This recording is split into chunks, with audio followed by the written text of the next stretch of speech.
Shalom, peuple béni de Dieu, ici votre servante Tabitha de la mission évangélique Ata Elroy. Nous sommes situés à Épinay-sous-Sénat dans le 91. Aujourd'hui, nous allons parler de sanctification.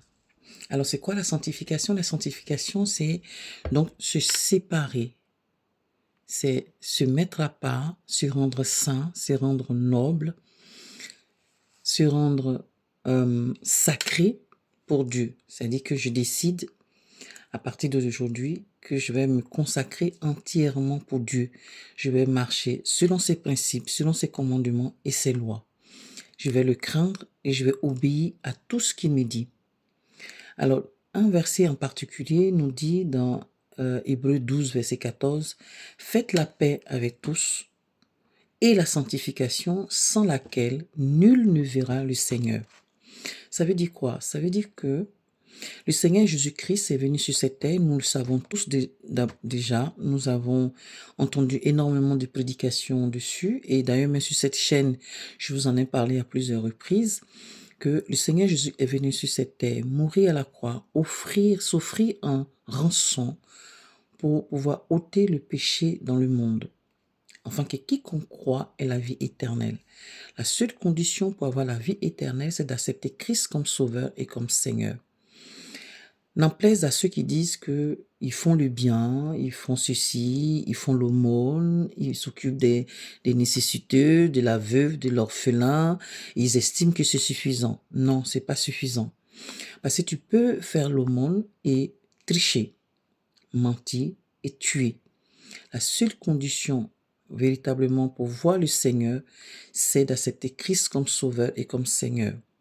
Pourquoi? Parce que seul son sang nous rend donc saints. Et nous allons prendre notre deuxième verset biblique qui est dans 1 Jean 1, verset 7. J'ai lu la parole de Dieu avec respect et autorité.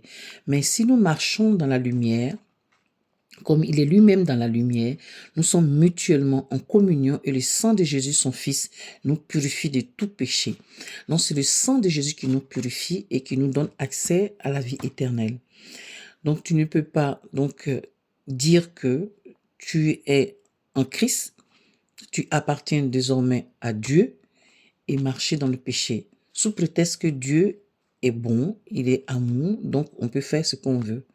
Non, Dieu est amour, mais il est également un feu dévorant et ce qu'il veut, c'est notre sanctification. La sanctification par le sang de Jésus déjà, comme je l'ai expliqué, c'est le sang de Jésus qui nous purifie. Et que désormais, par la puissance du Saint-Esprit qui va nous régénérer et qui va engendrer en nous les fruits de l'Esprit, et nous allons désormais marcher dans l'amour, dans la joie, dans la paix, la patience, la douceur, la bienveillance, la maîtrise de soi, la fidélité. Et ce sont ces fruits de l'esprit, en fait, qui vont déjà, d'une part, caractériser, en fait, notre marche avec le Seigneur. Et par la suite, nous allons prendre donc notre troisième verset, dans 1 Thessaloniciens 4, verset 3, qui dit, je lis la parole de Dieu avec respect, je crois que je vais même lire le 4, ce que Dieu veut, c'est votre sanctification, c'est que vous vous absteniez de l'impudicité, c'est que chacun de vous sache posséder son corps dans la sainteté et l'honnêteté. Donc, déjà, nous nous sanctifions déjà par notre caractère, par la puissance du Saint-Esprit, mais il va également nous donner cette capacité de maintenir notre corps dans la sainteté et l'honnêteté. C'est-à-dire que je ne couche pas avec une personne qui n'est pas mon mari, qui n'est pas ma femme. Donc, notre corps, désormais, il appartient au Saint-Esprit, c'est le temple du Saint-Esprit dont nous devons le préserver. Nous le rendons désormais sacré. Notre corps est sacré. On ne le donne pas à n'importe qui. Donc, marcher dans la sanctification, c'est préserver son corps de toute souillure. Marcher dans la sanctification, c'est parler des paroles qui sont du royaume de Dieu, c'est-à-dire que des paroles qui édifient, des paroles qui bénissent. Marcher dans la sanctification, c'est avoir un caractère complètement transformé, régénéré.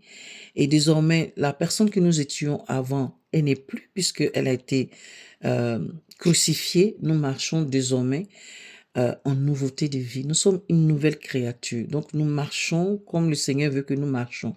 Nous nous séparons, nous fuyons le péché.